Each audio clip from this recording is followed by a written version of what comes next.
They say we're living in the golden age of humanity, but if that's true, why does life feel like a hollow echo? Picture yourself standing in a massive store, shelves stacked with endless rows of cereal, frosted, vegan, low-carb, artisanal, every flavor you could dream of. It's dazzling, overwhelming even. You feel like you're in control, like you're free to pick whatever suits you. But stop and think. Who chose these options for you? You didn't plant the crops, mix the ingredients, or decide cereal was the breakfast of champions. You just showed up, grabbed a box, and called it a choice. This is the mirage of freedom we're fed daily, a shiny illusion that masks a preset menu. We're told we're free to chase any dream, be anyone, live any life. But is it really freedom when the paths are already paved? Your career? You can choose, sure, but only from the roles the world deems valuable. Want to write poetry or carve wood? Go for it. But good luck paying rent without turning your passion into a side hustle. Even your thoughts are subtly corralled. Speak your mind, but only within the lines of what's acceptable. Step too far outside, and the world pushes back. We call it freedom because we have 20 streaming services and 50 shades of sneakers. But real freedom isn't about picking from a catalog. It's about questioning why the catalog exists at all. Consumerism hands you a menu and calls it liberation. You can customize your latte, your playlist, your profile picture. But try living outside the unspoken rules of success, beauty, or ambition, and see how fast the system tightens its grip. Social media? It's not a stage for your voice, it's a script. Algorithms reward the loud, the shallow, the trendy. Post something raw, and it sinks. Post a dance reel, and you're a star. Even rebellion is a product now. Want to break the mold? There's a t-shirt for that, a filter, a hashtag. It's not defiance, it's branding. The trick is so clever you barely notice it. You feel free because you're given just enough likes, enough wins, enough distractions to keep you from asking the real questions. True freedom isn't about endless options in a rigged game. It's about seeing the game for what it is. It's about pausing to ask, why do I want this? Who's pulling the strings? The moment you start questioning, the fog begins to lift. The greatest lie isn't that you're controlled by force. It's that you're convinced you're already free. Real freedom starts when you stop confusing the menu with the meal. Now imagine this. You wake up, grab your phone, and see a quote screaming, "You have the same 24 hours as a billionaire." Your heart races. Deadlines loom, tasks pile up, and you're already behind. Welcome to the hustle trap, where your worth is tied to how much you churn out.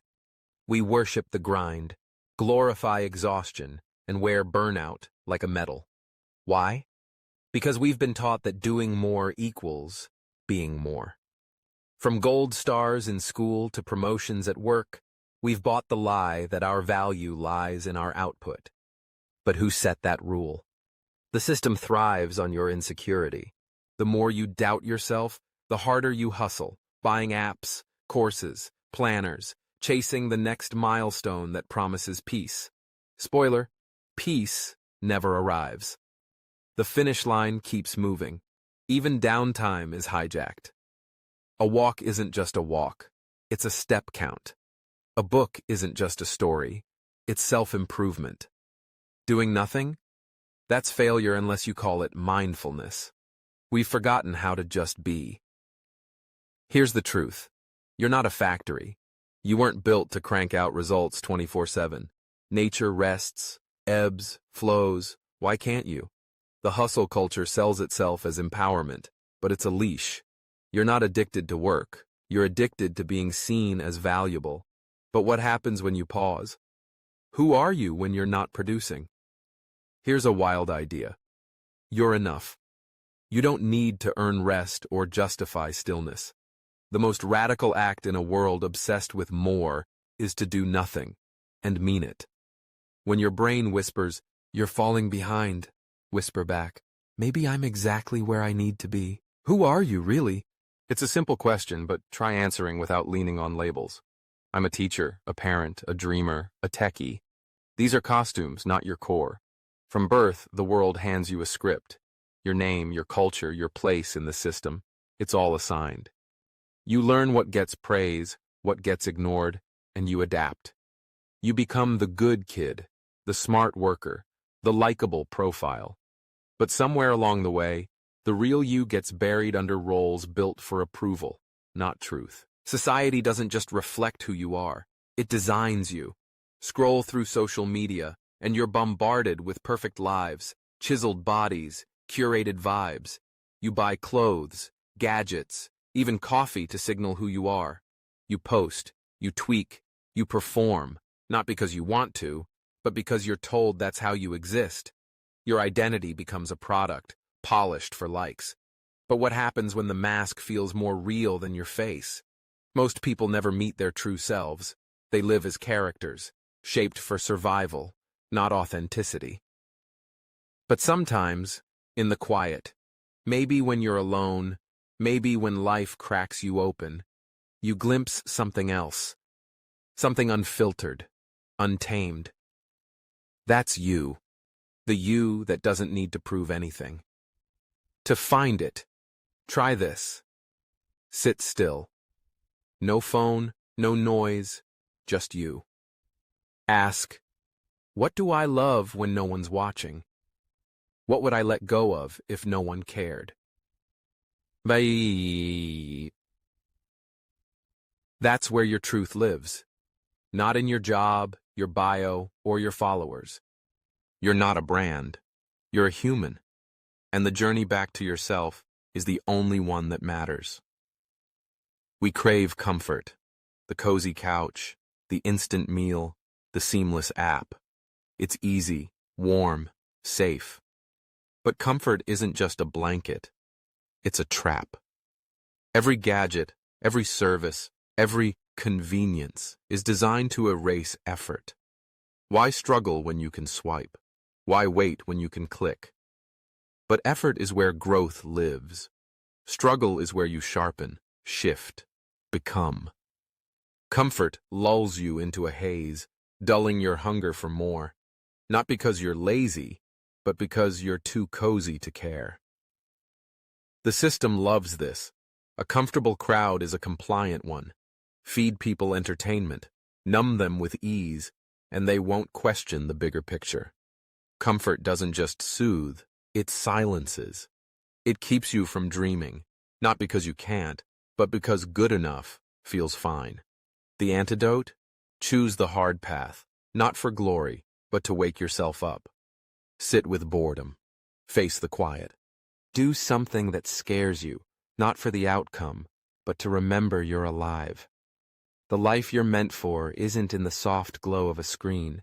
It's in the messy, vibrant unknown you've been too comfortable to chase. And then there's the ache. It's faint, like a song you can't quite place. It hits when the noise fades, when you're staring at the ceiling, when the notifications stop. It whispers, "Is this all there is?" You've been so busy playing the part, worker, winner, performer, that you forgot who you were before the world handed you a role, before the deadlines, the likes, the labels. The kid who chased fireflies, who asked why without fear, who lived for the sake of living. That kid is still in there, buried under the weight of should. Modern life doesn't steal your soul, it distracts you from noticing it's gone. You're plugged in from sunrise to sunset, chasing goals that aren't yours, wearing identities that don't fit. But here's the secret no one sells. You are not your to-do list. You are not your followers. You are a spark, a mystery, a life that doesn't need to be useful to matter. Finding yourself doesn't mean quitting your job or moving to the woods. It starts small, saying no to what feels wrong, writing thoughts no one will read, sitting still and letting the world spin without you. If this strikes a chord, consider joining the journey. Subscribe for more reflections that cut through the noise, that challenge the scripts we're handed. You're not alone in seeking something real. Let's find it together. The path back to yourself is quiet but fierce. It's choosing silence over scrolling, truth over trends, being over doing. And when you start to hear your own voice again, something shifts. You remember what sets your heart on fire, what scares you, what matters, not for clout, but for you. That's when the illusion crumbles. The fake freedom, the endless hustle, the borrowed identities, they lose their hold. You wake up, not just from sleep, but from a life you didn't choose. And in that moment, you become unstoppable. Not because you're louder or stronger, but because you know who you are. A soul that sees through the lies cannot be caged. The world told you to perform, to conform, to stay comfortable. But now you're awake.